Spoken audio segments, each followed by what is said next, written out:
Praise the lord. అతి శ్రేష్టమైన యేసుక్రీస్తు నామంలో మీ అందరికీ ఉదయకాలపు శుభాలు తెలియజేయుచున్నాను.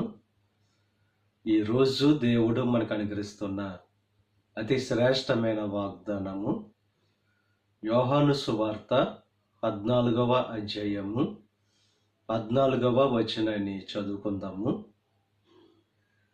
నా నామమున మీరు నన్నేమి అడిగినను నేను చేతును. దేవుడు ఈరోజు అతి శ్రేష్టమైన వాగ్దానం మనకు జీవితంలో అనుగ్రహిస్తున్నారు.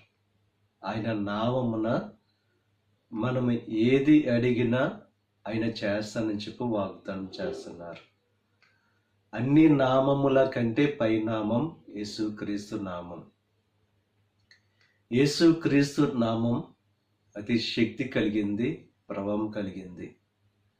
ఆయన నామములో మనం ప్రార్థన చేసేటప్పుడు ఏది అడిగినా ఆయన మనకు అనుగ్రహిస్తారు.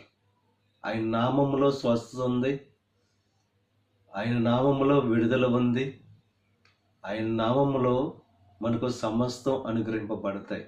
కనుక యేసుక్రీస్తు నామములో ప్రార్థన చేస్తూ సమస్తాన్ని పొందుకోవలసిందిగా ప్రభు పేరట మిమ్మల్ని కోరుచున్నాను. దేవుడు మిమ్మల్ని దీవించి ఆశీర్వదించి ఆయన నామములో సమస్తం దేవుడు మీకు అనుగ్రహించును గాక.